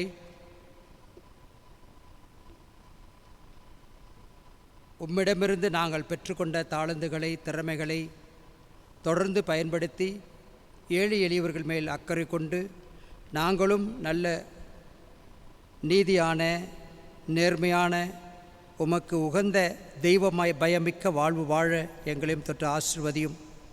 ஏழைகளுக்கு கொடுத்து உதவிட இருப்பவரிடம் இருக்கின்ற தாளந்துகளை இன்னும் அதிகரிக்கச் செய்யும். எல்லாரும் எல்லாம் பெற்ற நிலையில் எல்லோரும் மகிழ்ச்சியோடு வாழ அருள் புரியும். இந்த மன்றாட்டுக்களை எல்லாம் எங்கள் ஆண்டவராகிய இயேசு கிறிஸ்துவின் வழியாக ஒப்பு கொடுத்து ஜெபிக்கின்றோம் நல்ல தந்தையே. ஆமென்.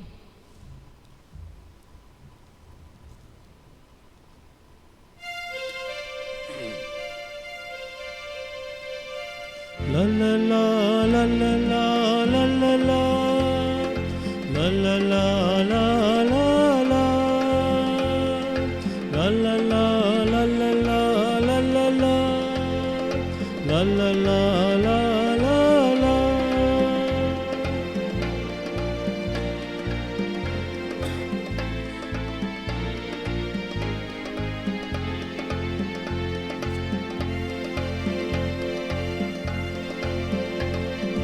தெய்வீக பலியில் உறவாடும் தெய்வமே, தெய்வீக பலியில் உறவாடும் தெய்வமே, உன்னோடு பலியாக நானும் இணைகின்றேன். காணிக்கை ஏற்றிடுவாய், காணிக்கை ஏற்றிடுவாய். தெய்வீக பலியில் உறவாடும் தெய்வமே. லா லா லா லா லா லா லா லா லா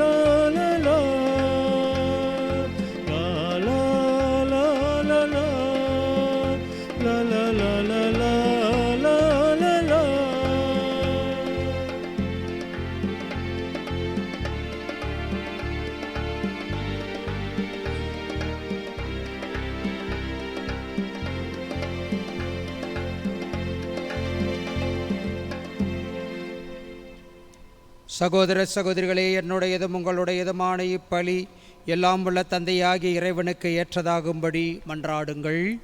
ஆண்டவர் தமது பேரின் புகழ்ச்சிக்காகவும் மாட்சிக்காகவும் நமது நன்மைக்காகவும் புனித திரு அவை அனைத்து நலனுக்காகவும் உமது கையில் இருந்து இப்பலியை ஏற்றுக்கொள்வாராக.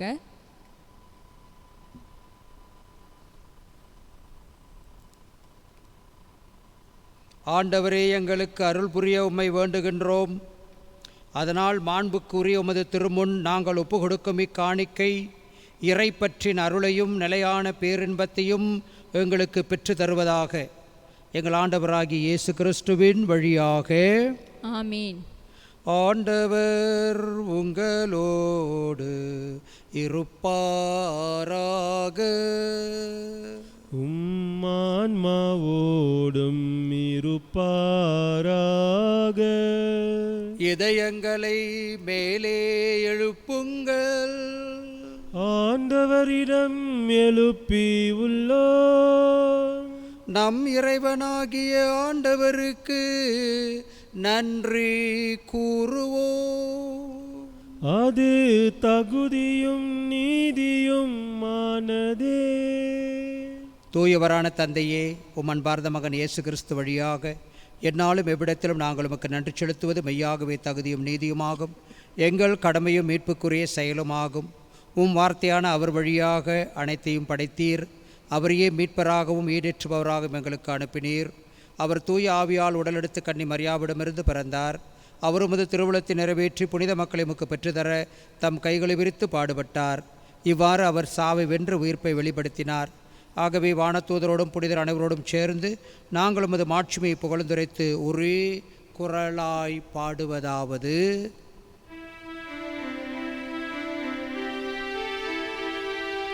தூயவர் தூயவர் தூயவர் வான் படைகளின் கடவுளாம் ஆண்டவர். விண்ணகமும் மன்னகமும் உமது மாட்சியால் நிறைந்துள்ளன. உன்னதங்களிலே ஓசன்னா, உன்னதங்களிலே ஓசன்னா. ஆண்டவர் பெயரால் வருகிறவர் ஆசி பெற்றவர். உன்னதங்களிலே ஓசன்னா, உன்னதங்களிலே ஓசன்னா. ஆண்டவரே, நேர்மையாகவே தூயவர், தூய்மை அனைத்திற்கும் ஊற்று. ஆகவே உம்முடைய ஆவியை பொழிந்து இக்காணிக்கைகளை தூய்மைப்படுத்த உம்மை வேண்டுகின்றோம். இவ்வாறு எங்கள் ஆண்டவர் இயேசு கிறிஸ்துவின் உடலும் இரத்தமுமாக எங்களுக்கு இவை மாறுவனவாக.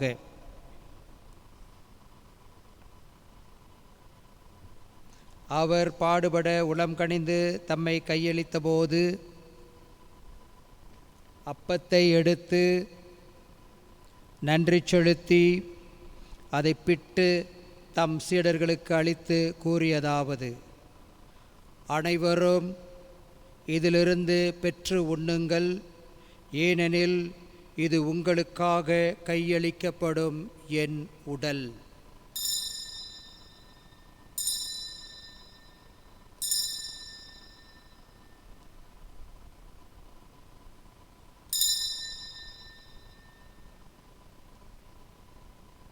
அவ்வண்ணமே இரவு விருந்தை அருந்திய பின் கிண்ணத்தையும் எடுத்து மீண்டும் உமக்கு நன்றி கூறி தம் சீடர்களுக்கு அளித்து அவர் கூறியதாவது: அனைவரும் இதிலிருந்து பெற்று பருகுங்கள், ஏனெனில் இது புதிய நிலையான உடன்படிக்கைக்கு உரிய என் இரத்தத்தின் கிண்ணம். இது பாவ மன்னிப்புக்கென்று உங்களுக்காகவும் பலருக்காகவும் சிந்தப்படும். இதை என் நினைவாகச் செய்யுங்கள்.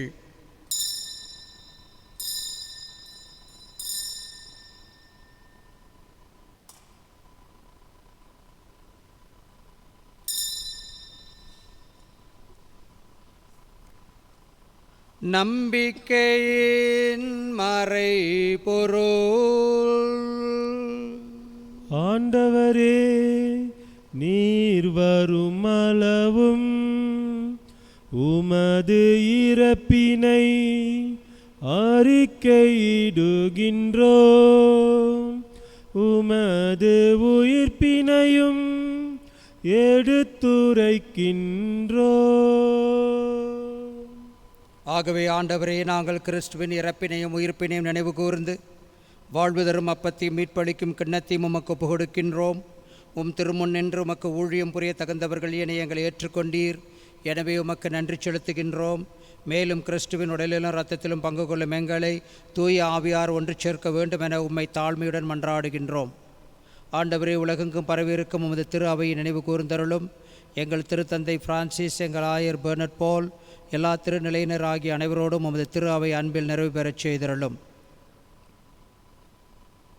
மேலும் உயிர்த்தலும் எதிர்நோக்குடன் துயில் கொள்ளும் எங்கள் சகோதர சகோதரிகளையும் கோவிட்-19 என்னும் தொற்றால் அகால மரணமுற்ற அனைவரையும் இரக்கத்துடன் நினைவு கூர்ந்து உமது திருமுக ஒளியினுள் ஏற்றருளும்.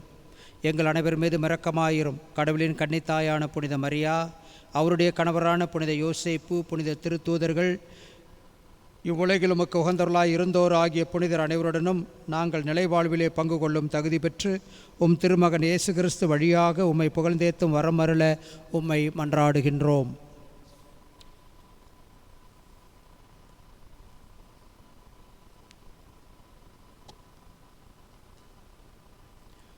இவர் வழியாக இவரோடு இவரில் எல்லாம் வல்ல இறைவனாகிய தந்தையே, தூய ஆவியாரின் ஒன்றிப்பில் எல்லா புகழும் ஆட்சியும் என்றென்றும் உமக்கு உரியதே.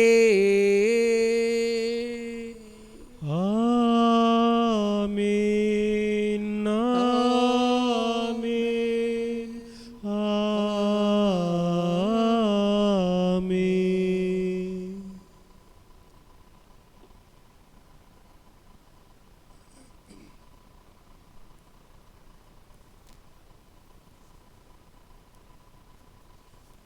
மீட்பரின் கட்டளையால் கற்பிக்கப்பட்டு இறை படிப்பினையால் பயிற்சி பெற்ற நாம் துணிந்து சொல்வோம். விண்ணுலகில் இருக்கின்ற எங்கள் தந்தையே, உமது பெயர் தூயது என போற்றப் பெறுக. உமது ஆட்சி வருக. உமது திருவுளம் விண்ணுலகில் நிறைவேறுவது போல மண்ணுலகிலும் நிறைவேறுக. எங்கள் அன்றாட உணவை இன்று எங்களுக்கு தாரும். எங்களுக்கு எதிராக குற்றம் செய்வோரை நாங்கள் மன்னிப்பது போல எங்கள் குற்றங்களை மன்னியும். எங்களை சோதனைக்கு உட்படுத்தாதேயும், தீமையிலிருந்து எங்களை விடுவித்தருளும். ஆண்டவரே, தீமை அனைத்திலுமிருந்து எங்களை விடுவித்து எங்கள் வாழ்நாளில் அமைதியை கனிவுடன் அருள உம்மை மன்றாடுகின்றோம். உமது இரக்கத்தின் உதவியால் நாங்கள் பாவத்திலிருந்து எப்போதும் விடுதலை பெற்று யாதொரு கலக்கமுமின்றி நலமாய் இருப்போமாக. நாங்கள் எதிர்நோக்கி இருக்கும் பேரின்பத்துக்காகவும் எம் மீட்பராகி இயேசு கிறிஸ்துவின் வருகைக்காகவும் காத்திருக்கின்றோம். ஏனெனில் ஆட்சியும் வல்லமையும் மாட்சியும் என்றென்றும் மதே. ஆண்டவரே இயேசு கிறிஸ்துவே, அமைதியை உங்களுக்கு விட்டுச் செல்கின்றேன், என் அமைதியை உங்களுக்கு அளிக்கின்றேன் என்றும் திருத்தூதர்களுக்கு மொழிந்தீரே. எங்கள் பாவங்களை பாராமல் உமது திரு அவை நம்பிக்கையை கண்ணோக்கி உமது திருவுளத்திற்கேற்ப அதற்கு அமைதியும் ஒற்றுமையும் அளித்தருள்வீராக. என்றென்றும் வாழ்ந்து ஆட்சி செய்கின்றவர் நீரே. ஆமீன். ஆண்டவருடைய அமைதி உங்களோடு என்றும் இருப்பதாக. உம் ஆன்மாவோடும் இருப்பதாக. ஒருவருக்கொருவர் அமைதியை பகிர்ந்து கொள்வோம்.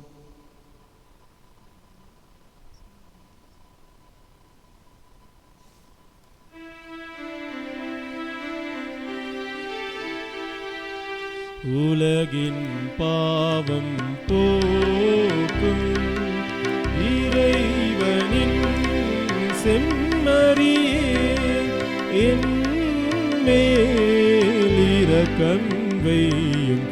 உலகின் பாவம் போக்கும் இறைவனின் செம்மறியே, என் மேல் இரக்கம் வையும்.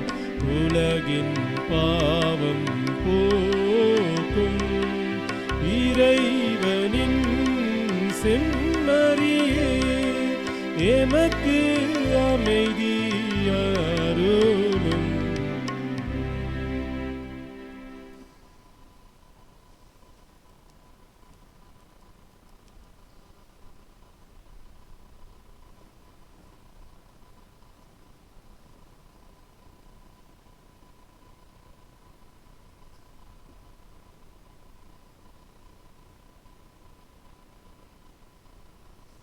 இதோ இறைவனின் செம்மறி, இதோ உலகின் பாவங்களை போக்குபவர்.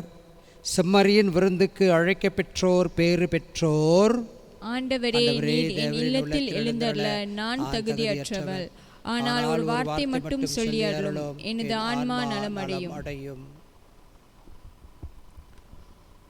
முடிவில்லா அன்புக்குரிய இயேசுவே, நற்கருணையில் நீர் மெய்யாகவே எழுந்தருளி இருக்கிறீர் என்று நம்புகிறேன். அனைத்துக்கும் மேலாக உம்மை நான் அன்பு செய்கிறேன். உம்மை என் ஆன்மாவில் ஏற்க ஆவலாய் இருக்கிறேன். இந்நேரத்தில் நான் உம்மை பெற இயலாது என்பதால் ஆன்மீக ரீதியில் நீர் என் இதயத்திற்குள் வாரும். நீர் இங்கே உடனிருப்பதாக நினைத்து நான் உம்மை தழுவி என்னை முழுவதுமாக உம்மோடு ஒன்றிக்கிறேன். உம்மிடமிருந்து எம்மை பிரிக்க ஒருபோதும் அனுமதியாதீர். ஆமென்.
இயேசு என்னும் நாமம் பேசுகின்ற போது என் உள்ளம் மகிழ்வு கொண்டது. என் உள்ளம் மகிழ்வு கொண்டது.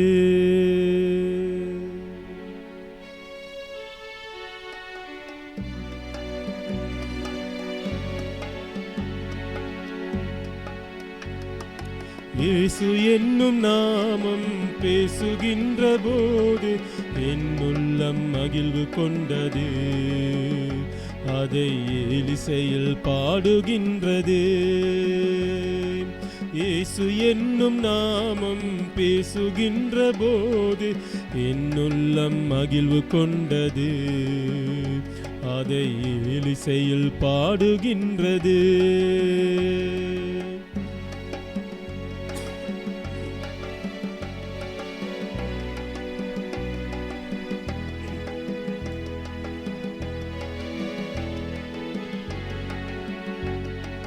நான் மீட்பளிக்கும் மகிழ்வு கொண்டே வான் வீட்டவரை அழைப்பை கேட்டேன்.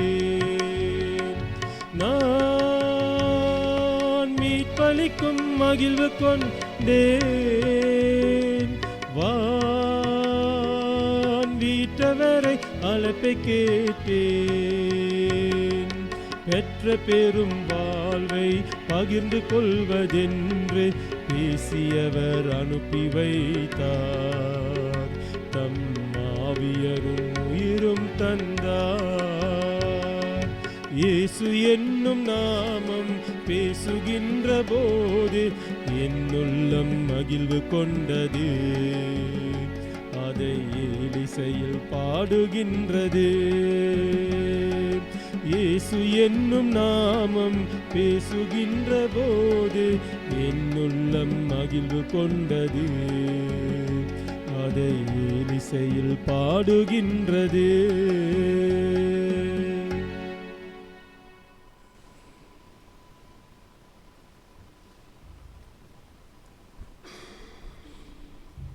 மன்றாடுவோமாக. ஆண்டவரே, உம் தூய மறை நிகழ்வுகளின் கொடைகளை பெற்றுக்கொண்ட நாங்கள் உம்மை பணிவுடன் வேண்டுகின்றோம். அதனால் தமது நினைவாக நாங்கள் செய்யுமாறு உம் திருமகன் கட்டளையிட்டவை எங்களை அன்பின் வளர்ச்சிக்கு இட்டு செல்வனவாக எங்கள் ஆண்டவராகிய இயேசு கிறிஸ்துவின் வழியாக. ஆமென். ஆண்டவர் உங்களோடு இருப்பாராக. உம்மான்மாவோடும் இருப்பாராக. எல்லாம் வல்ல இறைவன் தந்தை, மகன், தூய ஆவியார் உங்களுக்கு ஆசி வழங்குவாராக.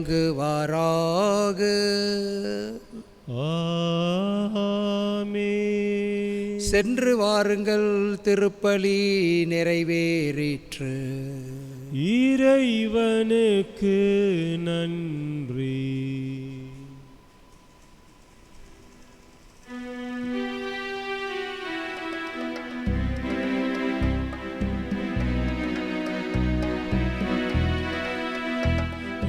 இயேசுவே உன்னை நான் மறவேன் மறவேன். இயேசுவே உன்னை நான் மறவேன் மறவேன்.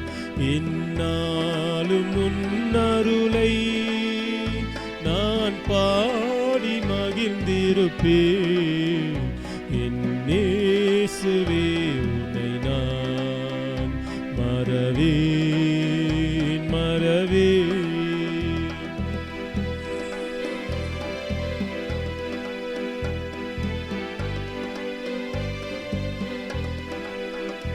உன் நாமம் என் வாயில் நல் தேனாய் நிற்கின்றது. உன் நாமம் என் வாயில் நல் தேனாய் நிற்கின்றது. உன் அன்பை நாளும் எண்ணும் போது ஆனந்தம் பிறக்கின்றது. இயேசுவே உன்னை நான் மறவேன் மறவேன். இந்நாளும் உன் அருளை நான் பாடி மகிழ்ந்திருப்பேன். இயேசுவே